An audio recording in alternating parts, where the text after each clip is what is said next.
বন্ধুরা গল্প শুরু হয় তিন নমুনাকে দেখিয়ে। তবে এদের তিনজনের বন্ধুত্ব কিভাবে হলো চলুন তা আগে জেনে আসি। এরপর আমরা তাদের স্কুলের এক পপুলার সুন্দরী মেয়েকে দেখতে পাই যার নাম সোমিন। এরপর ওই তিন বলদাদের মধ্যে একজনকে দেখি যার নাম কাংজে। মূলত এই বলদা প্রাণীটি চাচ্ছে সোমিনকে প্রপোজ মারার জন্য। ঠিক একই উদ্দেশ্য নিয়ে আরেকজন আর্টিস্ট যার নাম ডংউ, সে সোমিনকে প্রপোজ করার জন্য যায় কিন্তু ভয়ে আবার চলে আসে।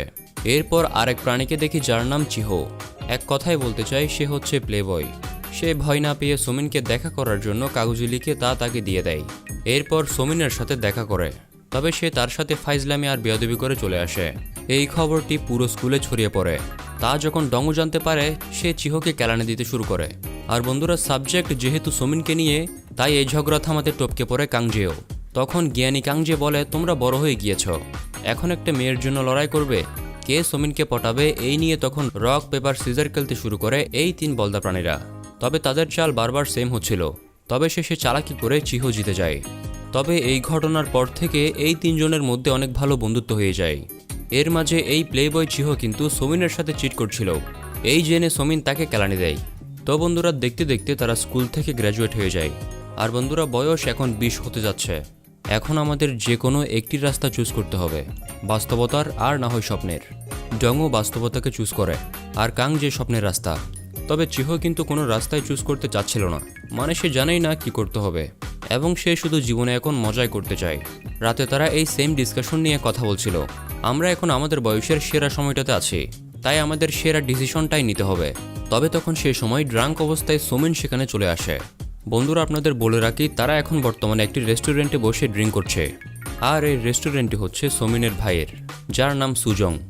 যাই হোক, তাদের এই ডিসকাশনের মধ্যে শেষমেশ প্লেবয় চিহো বলে, ভাই জীবনে অ্যাশ করা অনেক জরুরি, তাই মেয়ে পটাতে হবে।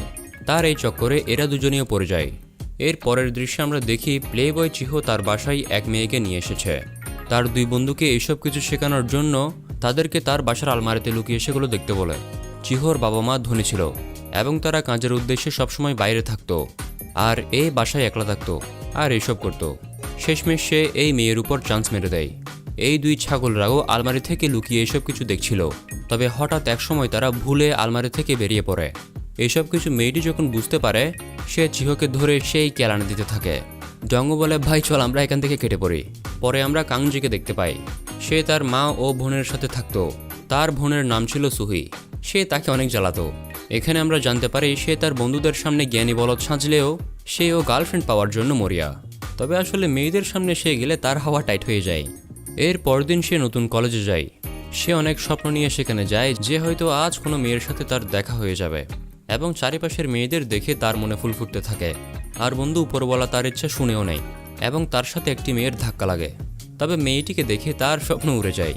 তো সে এখন কলেজের পড়াশোনায় বেশ মন দেয় যাতে সে একটা ভালো চাকরি পেয়ে যেতে পারে এবং কলেজে সে একটি নতুন বন্ধুও পায়। তবে এরপর দিন তাদের কলেজের সিনিয়ররা তাদের জুনিয়রদের একটি পার্টি দেয়। সেই পার্টিতে জোশে এসে মালপানি খেতে খেতে তার সিস্টেম পুরো হ্যাং হয়ে যায়। সে সেই পার্টিতে তার এক সুন্দরী সিনিয়রকে দেখতে পায়, তবে সে ড্রিঙ্ক বেশি করায় সেন্স হারায়। এর পরদিন যখন সে কলেজে যায়, কাল রাতে দেখা সেই সুন্দরী সিনিয়র তার সাথে এসে নিচ থেকে কথা বলছিল। মেয়েটির নাম জিনজু। কাংজের তো বিশ্বাসই হচ্ছিল না। সেই সিনিয়র তাকে লিফটও দেয় এবং শেষে যাওয়ার সময় তাকে বলে আবার দেখা হবে। এসব দেখে তার সেই কলেজের ফ্রেন্ড তাকে জিজ্ঞেস করে, ভাই মামলা কি, তুই এই সুন্দরী সিনিয়রের কার্ড থেকে কিভাবে বের হলি? সে তার বন্ধু থেকে জানতে পারে সে মেয়েটি অনেক ধনী। সে শেয়ার মার্কেট থেকে অনেক টাকা আয় করেছে এবং সে ইনভেস্টমেন্ট ক্লাবের প্রেসিডেন্ট। কাংজে বলে, ভাই মেয়েটি আমাকে পছন্দ করে, সে নিজ থেকে আমার সাথে কথা বলেছে এবং লিফটও দিয়েছে, সে আমাকে চিনে। তখন তার বন্ধু বলে, ও আমি বুঝতে পেরেছি, বোধহয় তুই তোর ভিডিওটা দেখিসনি। তখন আমরা জানতে পারি কালকে যে সে ড্রিঙ্কস করে সেন্স হারিয়ে ফেলেছিল, এরপর সে সেই পার্টিতে মাতাল হয়ে অনেক সুন্দর একটি সামাজিক স্পিচ দিয়েছিল এবং অনেক কাণ্ডকীর্তি করেছিল। স্বাভাবিকভাবে এই ঘটনার পর কলেজের সবাই তাকে চিনে এবং কালকের সেই ঘটনার একটি ভিডিও ফেসবুকে ভাইরাল হয়ে গিয়েছে। তার বন্ধু তখন বলে, ভাই তুই তো ফেসবুক ভাইরাল স্টার হয়ে গিয়েছিস। এসব দেখে কাংজি বুঝতে পারে মেয়েটা আসলে তার উপর দয়া করে তাকে লিফট দিয়েছিল। এই জেনে তার দুনিয়া যেন অন্ধকার হয়ে আসে। অন্যদিকে আমরা ডংউকে দেখতে পাই। সম্প্রতি তার বাবার তাদের ব্যবসার ঝামেলার কারণে বড় সময়ের জন্য জেল হয়েছে আর সে তার পরিবার নিয়ে একটি নতুন জায়গায় শিফট হয়েছে। সে যেহেতু পরিবারের বড় ছেলে, তাই তার মা ও 3 ভাইয়ের খরচ তার উপর এসে পড়ে। এর সাথে তার কলেজের খরচাও তার নিজেকে চালাতে হচ্ছিল। এই জন্য সে একসাথে 3-4টি পার্ট টাইম জব করত এবং সে তার স্বপ্ন পূরণ করতে অর্থাৎ একজন সেরা কার্টুনিস্ট হতে অনেক পরিশ্রম করত। জংও কলেজে পড়ার জন্য সিওলে থাকতো আর তার পরিবার অন্য জায়গায় থাকতো। এখানে আমরা দেখতে পাই সে যে কলেজে আর্ট ক্লাসের জন্য যায় সেখানে কাংজের বোন সুহিও আর্ট ক্লাসের জন্য আসতো আর সে ডংর সাথেও দুষ্টামি করতে থাকে। এরপর তারা বাসায় চলে যাওয়ার সময় সুহি তাকে কিছু খাওয়াতে বলে। জং বলে আমার কাছে বিষ খাওয়ার পয়সা নেই আর তুমি এসছো আমার থেকে নাস্তা খেতে। তবে হঠাৎ তখন ডংর সাথে তার এক পুরনো ফ্রেন্ডের দেখা হয় যাকে সে একসময় অনেক পছন্দ করত। তবে সে অন্য একটি ছেলের জন্য তাকে ছেড়ে গিয়েছিল।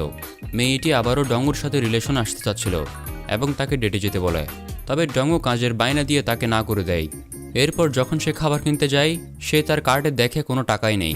পরে জানতে পারে তার মা তার অ্যাকাউন্ট থেকে সব টাকা বের করে নিয়েছে। আসলে বন্ধুরা তার গ্রামের মধ্যেও আর্ট কলেজ রয়েছে। তবে সে তার স্বপ্নের দিকে তাকিয়ে অর্থাৎ সেরা এক আর্টিস্ট হতে সিওলের কলেজে কষ্ট করে পড়ছে। এরপর সে তার মায়ের সাথে রাগ করে ফোন কেটে দেয়। তার কষ্ট হলেও সে তার স্বপ্নের দিকে তাকিয়ে খুশি ছিল। জংউ ও কাংজি তাদের লাইফে কিছু না কিছু করছিল। তবে এই প্লেবয় চিহো বাসায় পড়ে থাকত। তার বাবা মা ধনী ছিল, তাই সে বিন্দাস ক্লাবে গিয়ে পার্টি এবং মেয়েবাজগিরি করত, সাথে তার বাবা মায়ের টাকা ধ্বংস করত। একদিন সকালে তার বাবা তার অবস্থা সম্পর্কে জিজ্ঞেস করে, কিন্তু সে বলে কাল পুরো রাত ক্লাবে ছিলাম, এখন ঘুমোতে যাচ্ছি। তার বাবা বলে তুই যখন কলেজে যাচ্ছিস না তাহলে আমাদের রেস্টুরেন্টে এসে শেফ হয়ে কাজ কর। চিহো বলে আপনি তো সেখানে আছেন, আমি গিয়ে কি করব? আর আপনি কি জানেন ক্লাবের মধ্যে যে আমি প্রতিদিন গিয়ে নাচানাচি করি সেখানে কত পরিশ্রম লাগে আর কত কষ্ট হয় সারাদিন ঘরে বসে থাকতে? এইসব শুনে তার বাবা বলে আজ থেকে তোর পকেট মানি বন্ধ। চিহো তখন ছোট বাচ্চাদের মতো কান্না করতে শুরু করে। আমি কি বলেছিলাম আমাকে এই দুনিয়ায় আনতে? আপনারা আমাকে এনেছেন, এটা আপনাদের ভুল, আর তাই আমাকে পকেট মানি দিতেই হবে। তার বাবা পকেট মানির বদলে তাকে কেলানি দিতে শুরু করে। এরপর সে তার গার্লফ্রেন্ড সোমিনের ভাইয়ের রেস্টুরেন্টে বসে খাবার খাচ্ছিল। সোমিন তাকে সত্যিই ভালোবাসত, কিন্তু এই বেটা চিহো শুধু বেকারগিরি আর প্লেবয়গিরি করত। অন্যদিকে আমরা কাংজিকে দেখতে পাই সে সবসময় শুধু তার সেই সিনিয়র জিনজোর কথাই ভাবতে থাকে। হলের মধ্যে আসলে তখন কাংজিকে দেখে জিনজো আবারও তার সাথে কথা বলে। তখন সে নিজেকে আটকে রাখতে পারে না। তখন সে বলে বসে আমি তোমার ইনভেস্টমেন্ট ক্লাবে জয়েন করতে চাই। বন্ধুরা আপনাদের বলেছিলাম জিনজু ইনভেস্টমেন্ট ক্লাবের প্রেসিডেন্ট, আর এই কারণে কাংজে তার ক্লাবে জয়েন করে জিনজুর আরও ক্লোজ আসতে চাচ্ছিল। তারা বসে কথা বলছিল, তখন একজন প্রফেসর তাদের সামনে হেঁটে চলে যায়। কাংজে সেই প্রফেসরের কথা বললে জিনজু বলে সেই প্রফেসরের লেকচার ভালো না। যাই হোক কাংজের প্ল্যান সফল হয়, কারণ হঠাৎ জিনজু তাকে তার সাথে লং ড্রাইভে যাওয়ার কথা বলে। কাংজে বলে এ তো মেঘনা চাইতেই জল। সে জিনজুর সাথে লং ড্রাইভে যায় এবং একটি বিচে অনেক ঘোরাঘুরি করে। রাতে তারা দুজন একটি রেস্টুরেন্টে বসে নিজেদের নিয়ে অনেক কথাবার্তা বলে। এখানে আমরা জানতে পারি জিনজুর একটা বয়ফ্রেন্ড ছিল, তবে তার সাথে তার সম্পর্ক এখন ভালো নেই। এই জেনে মনে মনে কাংজে বলে ওরে ভাই কি নিখুঁত সুযোগ। সে বেশ খুশি হয়ে যায় এবং এরপর জিনজুর গাড়ি করে তাকে ড্রপও করে দিয়ে আসে। এখানে এই 3 বলদা প্রাণীর জীবনের সিচুয়েশন দেখানো হয়। ডং ও জীবনযুদ্ধে লড়াই করে তার পার্ট টাইম জব করছিল। চিহো ক্লাব আর মেয়ে নিয়ে পড়ে আছে। কাংজে মেয়ে পটানোর ধান্দায় আছে। এরপর একদিন তারা 3 জন কাংজের বাসায় দেখা করে এবং এরপর তারা গাড়ি নিয়ে ঘুরতে বেরিয়ে পড়ে। এখানে কাংজে সে যে কাল রাতে জিনজুর সাথে ছিল কথাটি এদের বলে। তবে এরা দুজন তার মজা নিতে শুরু করে। তারা বলে তুই কাল রাতে একটা মেয়ের সাথে ছিলি, কিন্তু তোদের মধ্যে কিছুই হয়নি। তখন চিহো একটা সুন্দরী মেয়েকে দেখতে পাই। চিহো এদের সামনে হিরো সাজার জন্য বলে তোরা দেখ আমি কিভাবে এই মেয়েটিকে পটাই। কিন্তু ভুলবশত চিহো তাদের গাড়ি দিয়ে মেয়েটির অ্যাক্সিডেন্ট করিয়ে ফেলে। এতে তারা 3 জন অনেক ভয় পেয়ে যায়। এরপর তারা সেই মেয়েটিকে হসপিটালে নিয়ে আসে। হসপিটালের বিল কোনো রকমে কাংজে দিয়ে দেয়। তবে বন্ধু সেটেলমেন্টের জন্য টাকা দিতে হবে, আর এই 3 বলদাদের কাছে টাকা নেই। কাংজে চিহোকে তার মা বাবার কাছ থেকে টাকা চাইতে বলে। চিহো বলে আমার বাবা মা এমনিতে আমার থেকে পিছু ছাড়াতে চায়, আর আমি যদি এসবে জেল চলে যাই তারা আরও খুশি হয়ে যাবে। তবে তখন ডংও বলে তুই তো একটা জিনিসই করতে পারিস, মেয়ে পটানো, যা তাহলে মেয়েটিকে পটিয়ে নে। এরপর প্লেবয় চিহো মেয়েটির সাথে ফ্লার্ট করতে যায়, তবে মেয়েটি তাকে পাত্তাই দেয় না আর তাকে একটি জায়গায় ড্রপ করে দিতে বলে। এরপর আমরা একটা শুটিং স্পট দেখতে পাই, আর এখানে আমরা জানতে পারি মেয়েটির নাম হচ্ছে ইয়ন। আসলে সে অভিনয়ের কাজ করে। সে তার কাজে অনেক পরিশ্রম করত, তবে তার পরেও ডিরেক্টর তাকে কোনো ভালো রোল দিত না। তখন ইয়ন ডিরেক্টরদের সামনে একটু ফ্ল্যাক্স মেরে চিহোকে তার ম্যানেজার হিসেবে পরিচয় করিয়ে দেয়। এরপর চিহোকে সেটেলমেন্টের টাকা হিসেবে 3000 টাকা দিতে বলে। এর উত্তরে চিহো বলে চলো শুটিংয়ের পর আমরা কোথাও ঘুরতে যাই। ইয়ন বলে ফ্লার্ট করা বন্ধ করো। ইয়ন বুঝতে পারে তার কাছে একদমই টাকা নেই, তাই সে জিজ্ঞেস করে সে কী কাজ করে। তবে চিহো বলে দিনের মধ্যে আমি তেমন একটা বিজি থাকি না, তবে রাত হলে বিয়ার খেতে ক্লাবে চলে যাই। ইয়ন বলে মানে সোজা কথায় তুমি বেকার। তখন ইয়ন বলে আগামী 5 দিনের জন্য তোমাকে আমার ম্যানেজার হতে হবে এবং অন্য বড় অ্যাক্টরদের ম্যানেজারের মতো আমার খেয়াল রাখার অভিনয় করতে হবে, তাহলে সেটেলমেন্টের টাকা আর দিতে হবে না। আসলে বন্ধুরা সে এটি এই জন্য তাকে করার জন্য বলেছে, যদি বড় অ্যাক্টরদের মতো তারও একটি ম্যানেজার থাকে তাহলে ডিরেক্টর তাকেও বড় অ্যাক্টর ভেবে পরে কোনো ভালো রোল দিবে। সে আরও বলে সবসময় আমাকে ম্যাম বলে ডাকবে, যখন আশেপাশে কেউ থাকবে না তখনই তুমি আমার সাথে নর্মালি কথা বলবে। তার এই ভাব মার্কা কথা শুনে চিহো বেশ রেগে যায়। সে মনে মনে বলে মনে তো চাই তোমাকে এখনই বেগুন ভর্তা করে দিই। আর বন্ধুরা উপরওয়ালা তার এই ইচ্ছা পূরণও করে দেয়। শুটিংয়ের রোলে ইয়নকে অনেক থাপ্পড় খেতে হচ্ছিল, এই দিকে তখন প্রচুর স্বস্তি নিয়ে দেখতে থাকে চিহো। তবে যাই হোক এর পরদিন কিন্তু চিহো শুটিং স্পটের সবার সাথে মিশে যায় এবং সবার সাথে পরিচিত হয়ে যায়। ইয়নকে অ্যাক্টিংয়ে সাহায্য করার সময় ভুলে তাকে সত্যিকারের চর মেরে পালিয়ে যায়। তবে এই শুটিংয়ের ডিরেক্টরকে দেখে চিহো বেশ কৌতূহলী এবং ইমপ্রেসড হয়ে যায়। তবে বন্ধুরা এই সব কিছুর মাঝে চিহো যে কিনা কোনো কাজ করতোই না, সে বর্তমানে এই কাজটি করতে শুরু করে এবং ইয়ন যে কিনা তাকে প্রথমে একদমই পছন্দ করতো না, তার সাথেও একটা বেশ ভালো ফ্রেন্ডশিপ হয়ে যায়। একদিন রাতে ইয়ন চিহোকে বলে তুমি আমাকে যতটা ভালো ভাবো আমি ততটা ভালো মেয়ে না। তবে চিহো এইসব কিছুতে তেমন একটা পাত্তা দেয় না, কারণ সে অলরেডি ইয়নকে পছন্দ করতে শুরু করেছিল, যদিও তার সাথে সোমিনের রিলেশন ছিল। মানে বন্ধুরা প্লে বয় আলট্রা প্রো ম্যাক্স। অন্যদিকে আমরা ডং উ ও সুহিকে দেখি। ডং ও টাকার অভাবের কারণে তার আর্ট ইনস্টিটিউটের ফি দিতে পারছিল না, তবে সে আগামী সপ্তাহে তা দিয়ে দিবে বলে জানায়। এরপর যাওয়ার সময় প্রতিদিনের মতো সুহি ডংউকে জ্বালাচ্ছিল। এরপর যখন সে বাসায় যায় তার ছোট ভাই তার সাথে দেখা করতে আসে। আসলে সেই দিন তার মা এই জন্য তার অ্যাকাউন্ট থেকে টাকা বের করে নিয়েছিল, কারণ তার ছোট যমজ ভাইদের স্কুল ফি দিতে হচ্ছিল এবং তার ভাই থেকে তাদের পরিবারের দুঃখের কথা শুনে সে নিজেও দুঃখী হয়ে পড়ে। আসলে বন্ধুরা ডংউ তার পরিবারকে অনেক ভালোবাসতো, তাই এর পরদিন সে তার পরিবারের সাথে দেখা করতে যায়। তবে দিন শেষে বড় ছেলে হওয়ায় তার পরিবারের সব দায়িত্ব তার উপরেই এসে পড়ে, আর সে নিজেও এখনও তেমন একটা বড় হয়নি। আর এই সব কিছু মিলিয়ে সে সবসময় একটু চিন্তায় থাকতো। অন্যদিকে কাংজিকে দেখতে পাই, সে এখন সবসময় জিনজুর সাথে ঘুরতে বের হয়, একসাথে মুভিও দেখে। তখন সে আমাদেরকে বলছিল যদি কাপলরা 30 মাস কথাবার্তা না বলে তাহলে তাদের সম্পর্ক শেষ হয়ে যায়। আর জিনজু তার বয়ফ্রেন্ডের সাথে 2 বছর যাবৎ দেখাও করেনি। মানে আমার জন্য পুরো রাস্তা এখন খোলা, এখান থেকে আমি আমার সব ইনভেস্টমেন্ট জিনজুর উপরই করব। টাকার কথা বলছি না, ভালোবাসার কথা বলছি।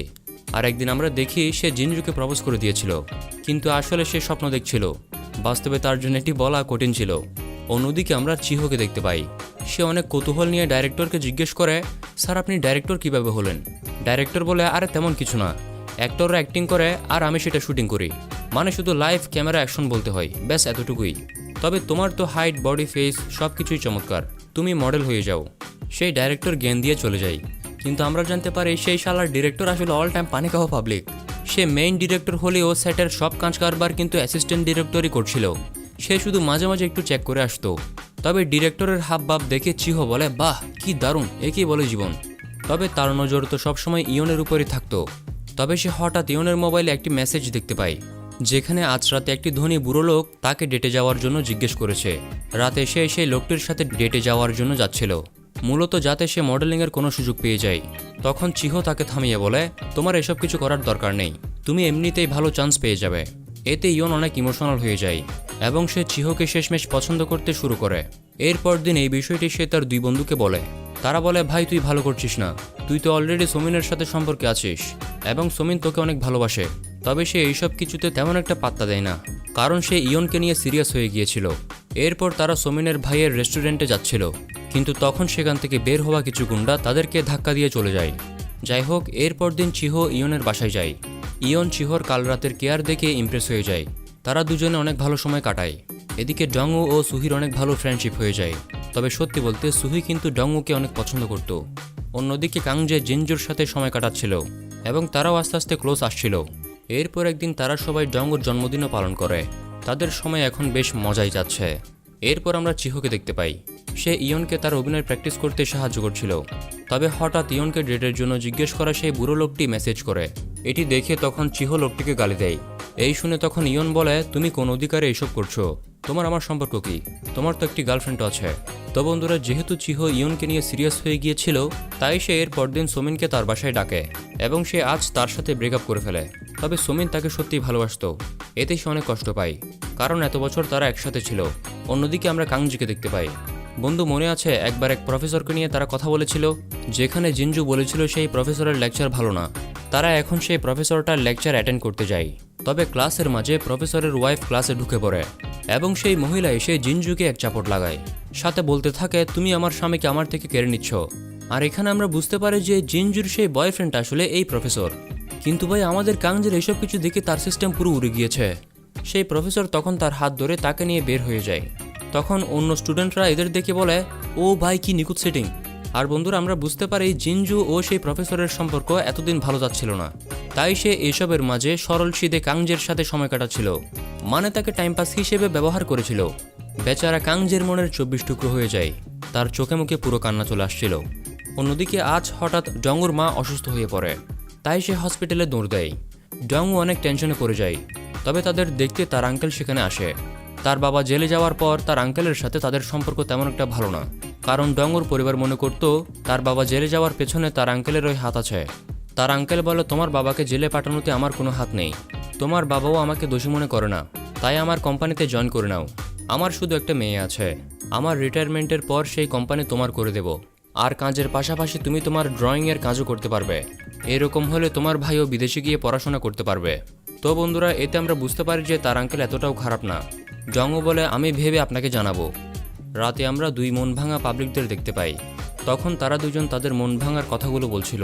তবে এখানে কাংজি মনে মনে বলে, মেয়েরা খারাপ ছেলেদেরকে পছন্দ করে আর তাদের থেকে ধোঁকা খাওয়ার পর কান্না করতে থাকে। এরপর এমন কিছু ভালো ছেলেদের কাছে যায় যারা তাদের সান্ত্বনা দিবে। সে এখন নিজের গল্পটাই বলছে। আর বন্ধুরা, জিনজু সেই প্রফেসরের সাথে দেশ ছেড়ে চলে যাচ্ছে। তবে বন্ধু, প্রেমের ছেঁকাকে এত সহজে যায়? কাংজে তার দুঃখের কথা তার বন্ধুদের বলছিল, ভাই ভাই, বুকের এই জায়গায় আমার অনেক ব্যথা করছে। সেখানে সোমিনের ভাই সুজং বলে, আমার এক বন্ধুর ওয়াইফ তাকে ছেড়ে চলে গিয়েছে, তার বয়স 48। এই শুনে এদের হুঁশ উড়ে যায়। এরা সবাই বলে, মেয়েদের পিছনে ঘোরা যাবে না, টাকা দিয়ে মেয়েদেরকে আমাদের পিছনে ঘোরাতে হবে। এই উদ্দেশ্য নিয়ে এই 3 বলদা প্রাণী টাকা দিয়ে একটি ক্লাবের মধ্যে 3টি মেয়েকে নিয়ে আসে। কিন্তু এখানে বলদা প্রাণী কাংজে মাতাল হয়ে মাইক ফাটিয়ে ফেলতে থাকে। সে সেখানে চরম দেবদাসের মতো জিনজুকে গালি দিচ্ছিল এবং তার অবস্থা অনেক খারাপ হয়ে যায়। এরা দুজনে তখন তাড়াতাড়ি গিয়ে তাকে থামায়। ভাই ভাই, এইসব কি করছিস? নিজেকে শেষ করে দিবি নাকি? আসলে বন্ধুরা, কাংজির অবস্থা দেখে তার জন্য মায়াও হচ্ছিল, তবে হাসিও আসছিল। এরপর একদিন চিহো সেই ডিরেক্টরকে বলে, স্যার, আমি একটা মুভি বানাতে চাই। এবং তার প্ল্যান করা একটি তার ছেঁড়া মুভির কাহিনী পানি খাওয়া সেই ডিরেক্টরকে বলে। তবে সেই মাতাল ডিরেক্টর তার পুরো গল্প শোনার পর শেষমেশ বলে, তোর মুভির বাজেট অনেক বেশি হবে, তাই এসব কিছু বাদ দেয়। এরপর সে ইয়নকে নিয়ে বাসায় চলে যাচ্ছিল। তবে সে এখন সত্যিই ইয়নকে অনেক ভালোবাসতে শুরু করেছে। অন্যদিকে ড্রয়িং ক্লাসে এদের দুজনকে দেখি। সুহি তাকে জিজ্ঞেস করে, এই জীবন এত কঠিন কেন? ডঙ্গো বলে, তোমার কি মনে হয় এই প্রশ্নের জবাব আমার মতো বড়দের কাছে থাকবে? এরপরে তারা বাসায় চলে যাচ্ছিল। তবে আজ সুহি ডঙ্গুকে বলে, আমি সত্যি তোমাকে ভালোবাসি, তুমি জানো যে আমি তোমাকে পছন্দ করি, তাও তুমি আমাকে কেন ইগনোর করো? তোমার জবাব আমাকে জানিয়ে দিও। এই বলে সে চলে যায়। তবে তাকে দেখে ডঙ্গুও স্মাইল করছিল। অন্যদিকে আমরা কাংজে ও সোমিনকে দেখি। কাংজে বলে, তোমার মতো মেয়েরা সবসময় প্লে বয়দেরকেই পছন্দ করে, তাই আজ থেকে আমিও প্লে বয় হয়ে যাব। সোমিন বলে, তোমার মতো বোকা ছেলেরা নিজের ক্রাশকে বলতে না পারায় তারা চলে যায়, যেমন জিনজু। কাংজে বলে, আমি তাকে ভুলে গিয়েছি। সোমিন বলে, কেউ কি কারোর প্রথম প্রেমকে ভুলতে পারে? এর উত্তরে তখন মুখ ফসকে কাংজে বলে ফেলে, আমার প্রথম প্রেম তুমি ছিলে। এতে সোমিন অনেক অবাক হয়ে যায়। আর বন্ধুরা, এখান থেকে এদের দুজনের কেমিস্ট্রি শুরু হয়। কাংজে অনেক ভালো ছেলে ছিল, তাই তাকে সোমিন ডেট করতে শুরু করে। অন্যদিকে প্লে বয় চিহোর অবস্থা টাইট, কারণ ইয়ন সেই ধনী বুড়ো লোকের সাথে রিলেশন করছে। আসলে ইয়ন যে কোম্পানিতে মডেলিং করতো সেই লোকটি আসলে সেই কোম্পানির মালিক, মানে সে এই সুযোগকে কাজে লাগিয়ে মডেল হতে চায়। এবং সে এক ঝটকায় চিহোর সাথে ব্রেকআপ করে ফেলে। যে কিনা অনেক মেয়ের মন ভাঙার পর নিজে একবার মন থেকে কাউকে ভালোবেসেছিল, তার মন এখন ভেঙে চুরমার। তবে তার জন্য আরও বড় ঝটকা অপেক্ষা করছিল। সে একদিন রাস্তায় যাওয়ার সময় কাংজিকে দেখে পিছন থেকে তাকে সারপ্রাইজ দিতে গিয়ে দেখে কাংজি ও সোমিন ডেট করছে। এতে সে নিজে সারপ্রাইজড হয়ে যায়। সে তখন বন্ধুকে বিশ্বাসঘাতক বলে সেখান থেকে ভাঙা মন নিয়ে চলে যায়। তবে ডঙ্গু তাদের এই সম্পর্কে সম্মতি দেয়। এরপর ছেঁকা খাওয়া চিহো আবারও সপ্তাহখানেক ধরে বিছানায় পড়ে থাকে। তবে বন্ধুরা, ডঙ্গু একটি কঠিন সিদ্ধান্ত নেয়। সে তার মাকে বলে, সরি মা, আমি আঙ্কেলের কোম্পানিতে জয়েন হওয়ার সিদ্ধান্ত নিয়েছি। এতে আমাদের পরিবারেরও আর্থিকভাবে হেল্প হবে। আর এই সিদ্ধান্তটি আমি একটি মেয়ের হয়েও নিয়েছি। আমি একটি মেয়েকে অনেক ভালোবাসি। সে তোমার মতোই সুন্দর। এখানে আমরা বুঝতে পারি সেও এখন সুহিকে ভালোবাসতে শুরু করেছে। তবে বন্ধু, সে তার আর্ট কলেজ থেকেও ড্রপ আউট করে নেয়, সাথে সে ড্রয়িংয়ের পরীক্ষাটিও দেয়নি। সে অফিস কর্মীদের মতো হেয়ার কাট দিয়ে তাদের সাথে দেখা করতে আসে। তার এই অবস্থা দেখে তখন সুহি কান্না করতে থাকে। এই খবর পেয়ে চিহো ছুটে চলে আসে এবং সে ডঙ্গুকে বলে, তুই এত বছর যে স্বপ্নের পেছনে দৌড়েছিস সেটাকে ছেড়ে দিচ্ছিস। ডঙ্গু বলে, তুই যে আমাকে এত জ্ঞান দিচ্ছিস তুই নিজে কি করেছিস। আর বন্ধুরা, এইসব বিষয় বাদেও কাংজে ও সুমিনের রিলেশন নিয়ে চিহো ঝগড়া করছিল, আর এভাবে নানা কারণে তাদের মধ্যে ঝগড়া লেগে যায়। তবে তখনই রেস্টুরেন্টে ওই দিনের গুন্ডাগুলো চলে আসে, যাদের সাথে একবার এদের ধাক্কা লেগেছিল। আসলে তাদের থেকে সুমিনের ভাই সুজং লোন নিয়েছিল, তবে সময় পার হয়ে যাওয়ার পরেও পুরো লোন দিতে না পারায় তারা এই রেস্টুরেন্ট দখল করতে এসেছে। সেই গুন্ডারা সুজংয়ের ওয়াইফকে নিয়ে অনেক বাজে কথা বলছিল। এই শুনে সুজং তার ওয়াইফকে বলে, এই তুমি ভিতরে যাও। সে মারাত্মক ভাব নিয়ে গুন্ডাদের দিকে এগিয়ে যায়। এতে সেই গুন্ডার অবস্থাও একটু টাইট হয়ে যায়। তবে সে গিয়ে সেই গুন্ডার হাত ধরে বলে, ভাই আমাকে আরেকটু সময় দিন, আমি লোনের পুরো টাকা দিয়ে দিব। এই শুনে গুন্ডাটি বলে, শালার পুত, আমাকে ভয় পেয়ে দিয়েছিস। আমি তো মনে করেছিলাম তুই আমাকে মেরে অবস্থা টাইট করে ফেলবি। তবে তখন হঠাৎ কাংজের প্রতিবাদী মনোভাব জেগে ওঠে এবং সে চিৎকার করে সেই গুন্ডাদের দিকে ঝাঁপিয়ে পড়ে। তবে মার খেয়ে কুপকাত। তবে তারা তিনজন একসাথে এবার দ্বিতীয় ইনিংস শুরু করে। বন্ধুরা, মুভির এই দৃশ্যের ফাইট সিনগুলো মারাত্মক ফানি ছিল। এখানের মেয়ে থেকে শুরু করে ছেলেরা একে একে সবাই গুন্ডাদের সাথে মারামারি শুরু করে। অনেক সময় তারা মার খাচ্ছিল, আবার অনেক সময় তারা মার দিতে সক্ষম হচ্ছিল। সুজং এক গুন্ডাকে মারতে গিয়ে তার বেল্টে মেরে তার নিজের হাতের 12টা বাজিয়ে ফেলে। তার উপর আবার তার বউ গুন্ডাদের মারতে গিয়ে সেই সেম হাতে পেন দিয়ে আবার মেরে দেয়। তো বন্ধুরা, বুঝতেই পারছেন তার হাতের অবস্থা কতটা খারাপ। অন্যদিকে গুন্ডাদের মার খাওয়া চিহো হঠাৎ তার হাত দিয়ে এক গুন্ডাকে মারতে সক্ষম হয়। সে তখন বলে, ভাই কি মারাত্মক সুপারম্যানের মতো হাত। সে তখন সেই হাত দিয়ে তাদেরকে ঠেলতে শুরু করে। তবে বন্ধুরা, এর মাঝে আবারও সুজংয়ের হাতে আরেকটি গুন্ডা পা দিয়ে চাপ দেয়। ভাই, তার হাতের নির্যাতন আর দেখা যাচ্ছে না। চিহো এক গুন্ডার চোখে মশলা ছিটিয়ে দেয়, তবে ভুলে তার চোখেও সে মশলা ছিটিয়ে ফেলে। এখানের মেয়েরাও গুন্ডাদের অবস্থা টাইট করছিল। কাংজিও এদিক ওদিক গুন্ডাদের খেলাচ্ছিল। ডংউও একইভাবে কিলিয়ে যাচ্ছে। আর বন্ধুরা, শেষমেশ মার খেতে খেতে আর মার দিতে দিতে তারা এই লড়াইয়ে জিতে যায়। তবে বন্ধুরা, এই বিষয়টি যখন পুলিশ জানতে পারে তখন তাদের এই রেস্টুরেন্ট বন্ধ করে দেওয়া হয়। তবে তাও তারা জিতে যাওয়ার খুশিতে সেলফি নেয়। এরপর ডংউকে দেখানো হয় সে শেষমেশ তার জীবনের সাথে বোঝাপড়া করে নিয়েছে এবং তার আঙ্কেলের কোম্পানিতে ভালোভাবেই জব করছে। তবে সে ড্রয়িং ছাড়েনি এবং তা ইন্টারনেটে আপলোড করত। তার এখন লক্ষাধিক ফলোয়ার হয়ে গিয়েছে এবং একটি ফ্যান বেসও হয়ে গিয়েছে, মানে তার স্বপ্ন বেশ কিছুটা পূরণ হচ্ছে। চিহো শেষমেশ জীবনে কিছু করার লক্ষ্য খুঁজে পায়। সে বলে ডাইরেক্টর হবে এবং সিনেমা বানাবে। এই কথা শুনে তার মা বাবার মাথা ব্যথা শুরু হয়ে যায়। সে এক ডিরেক্টরের অ্যাসিস্ট্যান্ট হয়ে কাজ করছিল এবং শিখছিল। তবে বন্ধুরা, একটি শর্টের মধ্যে শর্টের জায়গা থেকে সে সরেনি, তাই সেই পুরো শর্টটাই খারাপ হয়ে যায়। ডিরেক্টর তখন তাকে রেগে মেগে কেলানি দিতে ছুটে। সে তার সেই ডিরেক্টর বসকে মার্ডার করে দিতে যায়, তবে সে এতে ব্যর্থ হয়। দিন শেষে সে এই কাজটি করতে থাকে। রাতে সে তার গার্লফ্রেন্ড ইয়নের কথা ভাবছিল, আর ইয়ন এখন বর্তমানে আসলে মডেল হয়ে গিয়েছে। তখন সে যাওয়ার সময় তার ছবিতে বাবল গাম লাগিয়ে দিয়ে চলে যায়। এরপর আমরা সোমিনের ভাই সুজংকে দেখি। সে এখন একটি ভালো রেস্টুরেন্ট খুলেছে। কাংজে ও সোমিনের রিলেশনশিপও ভালোই যাচ্ছে। তবে বন্ধুরা, তাদের আর্মিতে জয়েন করার নোটিশ চলে আসে। বন্ধুরা, কোরিয়াতে 20 বছরের কাছাকাছি বয়সে সব ছেলেদের আর্মিতে 2 বছরের মতো ট্রেনিং নিতে হয়। তারা তিনজনেই সেই ট্রেনিংয়ে একসাথে যাবে। তবে এর আগে তারা একটি ট্রিপে যায়। এই ট্রিপের মধ্যে ডংউ কাংজিকে বলে দেয়, ভাই আমি তোর বোনকে ভালোবাসি। চিহো বলে, আমার 2 বন্ধুর মধ্যে এক বন্ধু আমার এক্সের সাথে ডেট করছে আর একজন বন্ধুর বোনের সাথে ডেট করছে। ভাই তোরা কি নর্মাল পাবলিক? তবে তখন কাংজি একটি পাথর রাস্তা থেকে তুলে নেয় এবং সে ডংউকে মারার জন্য তাড়া করতে থাকে। তবে ডংউ বারবার বলতে থাকে, আমি সুহিকে অনেক ভালোবাসি। তারা সবাই তখন একে অপরের পিছনে পিছনে দৌড়াচ্ছিল। তবে বন্ধু, দিন শেষে বলতে প্রাণীগুলো হাজার ভুল আর পাগলামির মাঝে ওরা একটা জিনিসই শিখলো, জীবনে পরিস্থিতি যেমনই হোক হার মানব না। বন্ধুরা, এই 3 জনের মধ্যে কার লাইফ স্টোরি আপনার বেশি পছন্দ হলো তা অবশ্যই কমেন্টে জানাবেন। ভালো থাকবেন, ধন্যবাদ।